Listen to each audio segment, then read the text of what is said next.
Salut les joueurs, salut les joueuses, j'espère que vous avez votre casque, sinon l'entrée du chantier vous est interdite. Lequel chantier? Celui de Mangrove Games. On va se faire un petit papotage. Vous le savez, on apprécie d'avoir un petit peu les histoires et les personnalités qui font nos boîtes de jeux. La boîte de jeu dont il est question aujourd'hui, c'est Dig.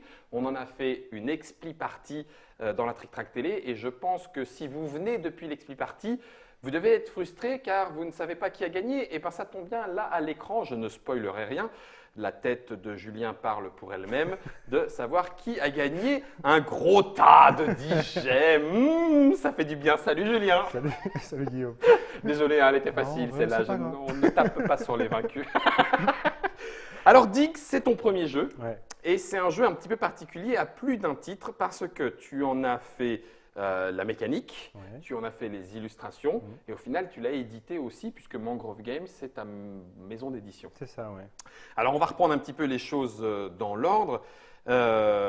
Comment t'es venue l'idée déjà de créer un jeu?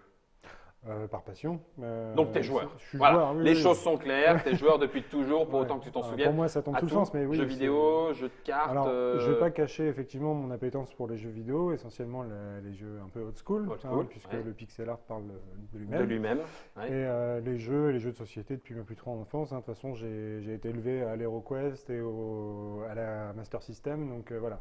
Ça En fait gros, partie j'ai essayé un petit peu de ta vie. Ouais, on peut dire ça. Ouais, c'est un hobby. Ouais, D'accord. complètement.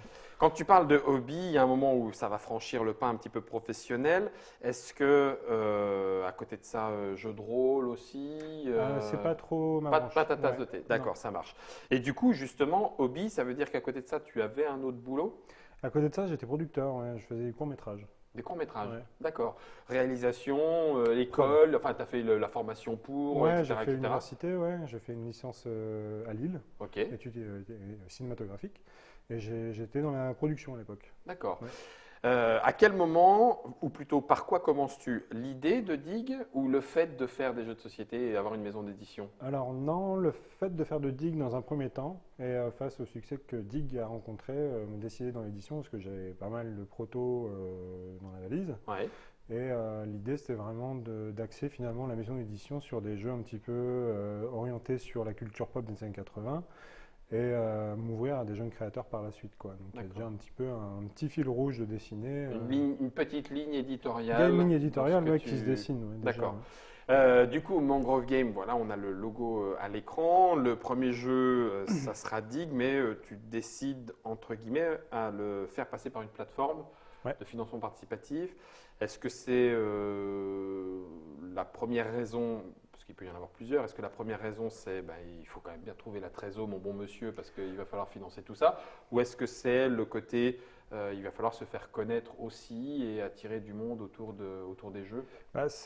Oui, tu résumes assez bien l'idée qu'il y avait derrière Kickstarter. C'est à la fois une plateforme qui a une forte communauté de joueurs, Ouais. dont les conseils, les échanges sont vraiment très riches et très importants. D'accord. Et derrière, oui, on compte énormément sur le soutien financier des personnes également.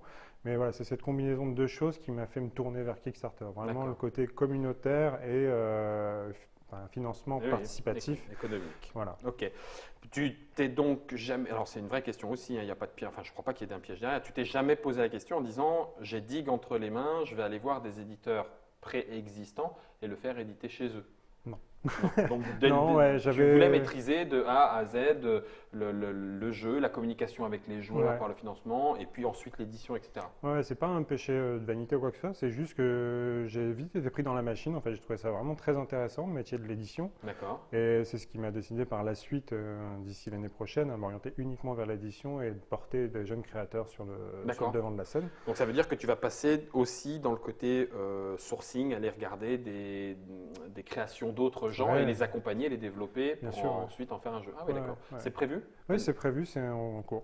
D'accord. Donc 2018, on te revoit, mais cette Ouais. fois, ça ne sera pas Julien Charbonnier aux commandes. Enfin, ça sera Julien Charbonnier aux commandes de Mangrove Games, mais le jeu sera de quelqu'un d'autre. J'espère, ouais. Ouais, si tout se passe bien. 2018, 2019 ou plus tard, en fonction du travail qu'il y aura à faire, quoi. D'accord. Du coup, avec le financement participatif, Dig, tu l'as fait éditer à combien d'exemplaires, si ça ne veut pas trop curieux? C'est un petit tirage par rapport à ce qui se fait. On est à 2000 exemplaires. Ouais, Il y a un tiers de ce tirage qui est à destination des backers d'accord. et le reste qui va être distribué donc à la fin octobre, début novembre dans Mhm. toutes les boutiques françaises, belges et une petite partie également en Allemagne, surtout pour SN en fait. D'accord. Tu as dû démarcher des distributeurs, pardon? Ou Euh, tu te distribues tout seul pour Non, l'instant? non, c'est l'inverse qui s'est passé en fait, c'est que j'ai été contacté par de nombreux distributeurs. Ah ouais? Ouais, ouais, Ah, c'est super. assez surprenant. Ouais. Je D'accord. m'attendais vraiment à devoir batailler bec et ongle pour attirer l'attention des distributeurs et c'est l'inverse qui s'est passé. Le Kickstarter a parlé pour toi, Le peut-être? Kickstarter, c'est un formidable outil de communication aussi D'accord. pour ça. C'est que oui, oui, il y a les distributeurs jettent un œil régulier sur ce qui se fait Oui, bien sûr. en édition, auto-édition française, puisque on peut le rechercher par région sur Mhm. Kickstarter, tu dois savoir. Et donc j'ai reçu pas mal de propositions et je me suis orienté vers, je sais pas si on peut le dire Ah, ou pas. si Ouais, toi ok. tu as envie de le dire, il n'y a Ah aucun oui, oui. problème pour que tu dises qui est Je ton me suis orienté distributeur. vers Abyss Hobby, donc ceux qui distribuent Clank Ouais. notamment. Donc voilà, on va travailler avec eux là, à la fin Bah, du mois. à la Hein, fin du mois, ça c'est arrive, parti. ouais, Voilà. ça y est. C'est eux qui récupèrent Mm. les boîtes et qui vont aller les envoyer dans les boutiques qui en feront la commande, bien évidemment. Tu vas être à Essen. Est-ce que c'est parce que c'est le petit clin d'œil, il y aura les boîtes, il y aura donc l'illustrateur et il y aura l'auteur du jeu. Tu vas proposer des dédicaces?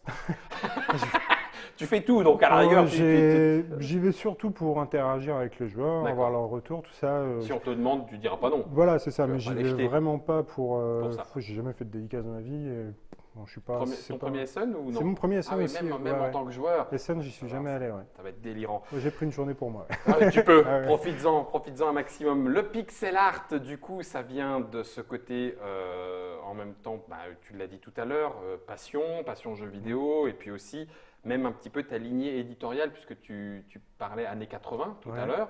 ouais. Est-ce que tu veux dire par là que ça sera toujours une marque de fabrique et en pixel art ou pas forcément? Alors, pas toujours. Déjà sur les 2 ou 3 jeux à venir, je peux déjà dire qu'il y aura qu'un seul des 3 jeux qui sera Qui sera en orienté pixel. pixel art. Et D'accord. encore, là, je suis allé dans le full pixel art sur Dig, mais sur le prochain, ça sera vraiment un mélange de dessin vectoriel et de pixel art. D'accord. Mais par contre, sur les prochains, on est vraiment dans cette ambiance années 80. Bon, je vais pas essayer de trop spoiler, mais on a un petit peu un clin d'œil au jeu de rôle, donc HeroQuest, dont j'étais grand fan. Et Dungeon un autre, ouais, ouais. Et un autre qu'on orienterait plus vers des graphismes, comment appeler ça, cartoonesques, on va dire, D'accord. des vieux cartoons. Ouais. Donc non, c'est pas le pixel art, c'est pas forcément. C'est pas un automatisme. Voilà. D'accord, ça roule. L'autre petite question, et là pour le coup on est sur Trick Track, donc je vais en profiter. Est-ce que tu connaissais Trick Track? Alors bah, forcément maintenant oui, mais auparavant Ouais. oui. C'est-à-dire que côté dans la communication autour du jeu, ça te semblait automatique. Dire bah tiens, Oui. il va falloir que je le présente une fois qu'il est en concret Ouais, bah, aux joueurs. ouais, complètement. De toute façon, Trick Track, c'était un site de référence comme peut l'être BGG par exemple. Ouais, côté anglophone, voilà. Co. Ouais. Donc pour moi, c'était en tant que joueur un moyen de me tenir informé, de découvrir, de partager. Ouais, c'est ça, tu l'utilisais, la question en fait était plus ce côté-là, tu utilisais déjà l'outil Ouais. en tant que joueur. En tant que joueur. Donc du coup, assez naturellement, Ouais. on s'en retrouve à faire une Trick Track télé. Et ça tombe bien, puisque c'est le genre de jeu, j'adore y gagner. Non, ce n'est pas du tout pour enfoncer le clou, Julien, mais là, on ne pleure pas. Du coup, on a parlé de comment s'est monté Mangrove, on a parlé Mangrove Games, on a parlé de Dig et de sa distribution, on a parlé même un petit peu de la suite, donc Ouais. 2018-2019. La question maintenant, et la dernière avant de te laisser le mot de la fin, sera sur... Tu connais le monde du jeu, tu sais qu'il y a beaucoup de sorties, tu sais que les fenêtres autour de l'existence d'un jeu se réduisent un petit peu. Ça t'a pas empêché ou découragé en disant ouais, mais alors comment est-ce que mon jeu va exister? Non, Au contraire. Ah ouais, d'accord, Au ça t'a contraire. challengé. Ouais, ça m'a donné envie de participer aussi quand je vois la facilité, entre guillemets, enfin les outils la facilité d'accès des outils qui nous sont offerts aujourd'hui en 2017, enfin, ne serait-ce que pour parler du numérique, pour éditer un jeu, pour rentrer en contact avec des distributeurs, des fabricants, des créateurs, des illustrateurs, ne serait-ce que sur les réseaux sociaux par exemple, hein, c'est un vivier vraiment. Ça m'a vraiment donné envie d'en apprendre davantage et bon, je vais faire une analogie, hein, plus on creuse et plus on a envie de creuser dans le milieu, hein, désolé. Mais non, au contraire, il y a effectivement, je ne vais pas dire une saturation du marché, parce que c'est pour moi pas le cas. Je trouve enfin, tout le monde peut y trouver ce qu'il aime, voilà, son compte. Et non, au contraire, je ne me suis pas dit, je ne cherche pas non plus à régner au-dessus des flots, quoi que ce soit. Oui, c'est ça. Je ferai à ma mesure, je ferai comme j'en ai envie, mais j'ai les moyens de pouvoir exister et allons-y. La question était effectivement sur cet aspect-là, parce que parfois il y a l'impression que des plus gros prédominent et prennent toute la place et donc du coup qu'il n'y a plus rien du tout à faire à côté. Là, en l'occurrence, ce dont tu témoignes, c'est que non, en utilisant les outils puis en restant à la mesure de ce qu'on peut avoir envie, ça reste tout à fait possible. C'est ça, et en ayant cet état d'esprit, en se disant que les gros dominent et du coup les petits n'ont pas de place, c'est un petit peu prendre le joueur pour un idiot, c'est-à-dire que le joueur, il ne va pas forcément aller chercher la grosse boîte ou quoi que ce soit. Ouais, c'est ça. Enfin, il suffit de se balader sur la boutique locale, et puis on discute avec le vendeur, et il ne va pas forcément vous orienter vers la boîte la plus grosse, bien que la plupart soient très bonnes. Hein, oui, c'est pas une question de qualité de jeu. C'est en fonction de l'envie du joueur, des joueurs.